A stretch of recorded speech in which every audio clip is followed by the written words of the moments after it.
This is the 2021 Ford Ranger Raptor X. It's the replacement for the original Raptor that came out in 2018, and the changes are largely cosmetic on the X, and it's really most easily identified by these big over-the-top Mustang style stripes that run across the top of the body.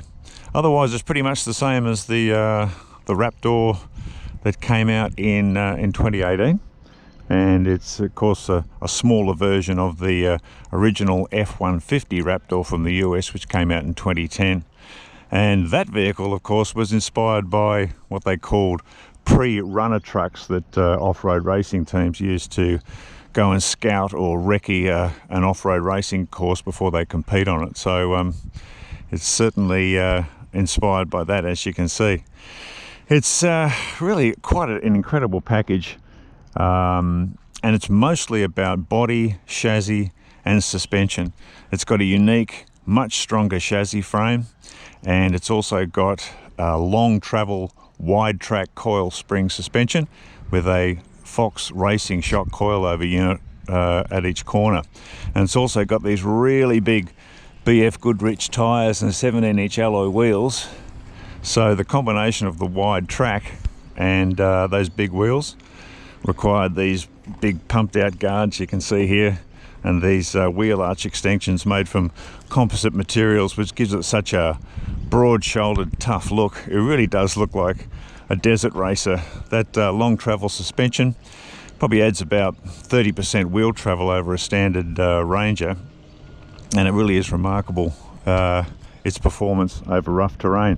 That rear suspension, the coil spring rear suspension, which replaces the leaf springs normally found on a Ranger, that's derived from the coil spring rear end in the Ford Everest, so it works really well. It sits up much higher than a standard Ranger 2, which makes loading and unloading a bit harder because you've got a much higher lift when you're putting stuff in the load tub. But really, when you're talking about carrying loads, that's not really what the Raptor or the Raptor X is all about. It's all about having this remarkable suspension and this incredible performance in off-road terrain. Now, as a result of this specialized chassis setup, it has less load carrying ability than a normal Ranger, which normally has like a 3.5 ton towing capacity. The Raptor has only 2.5 ton, and instead of a payload capacity up around 1 ton, the Raptor's only about 715 kilogram payload, so that's a lot less. So that's it in a nutshell. It certainly looks like something you'd go and run in the Baja 1000. Let's go and see how it drives on the road.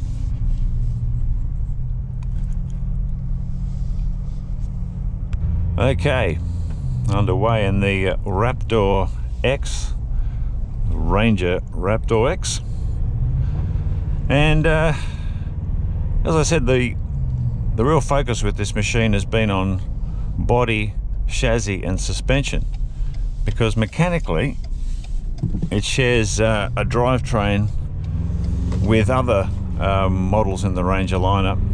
That is, it's powered by the 2-litre twin-turbo 4-cylinder diesel, and it's got 157 kilowatts and 500 newton meters of torque, so it's got plenty of torque, and that's matched with the excellent 10-speed torque converter automatic, which shared with other vehicles like the F-150, I think the Mustang GT.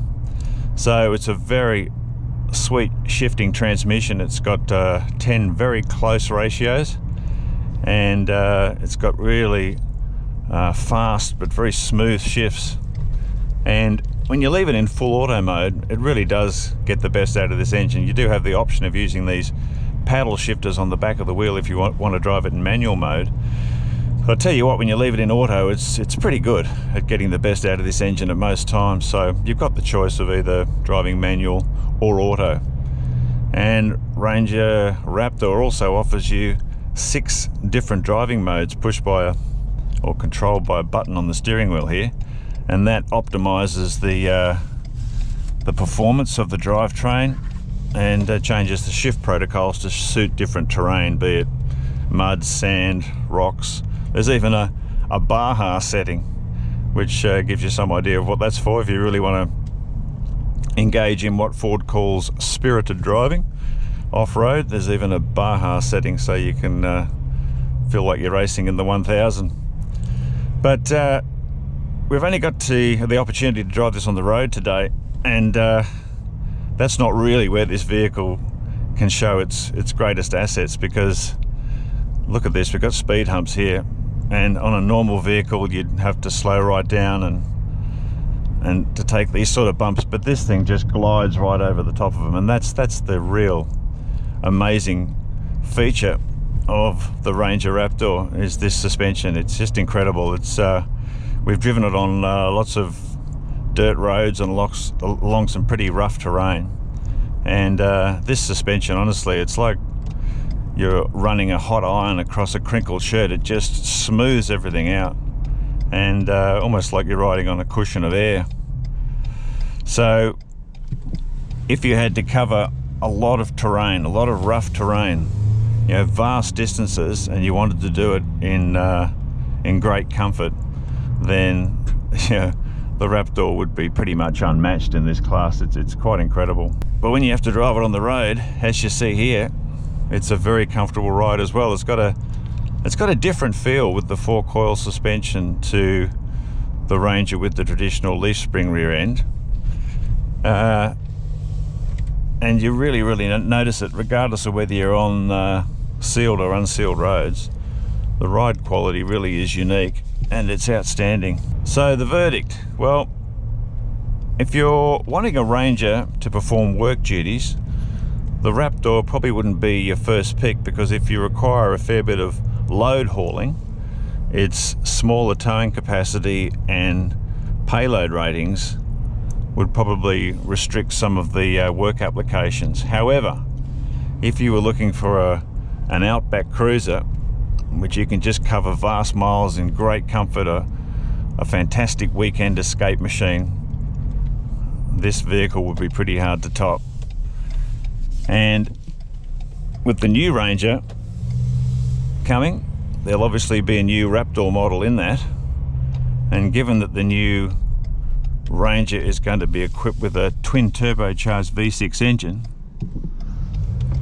when you put that together with the Raptor's unique chassis and suspension, boy, that's going to make the new Raptor an even more formidable predator in the 4x4 ute class.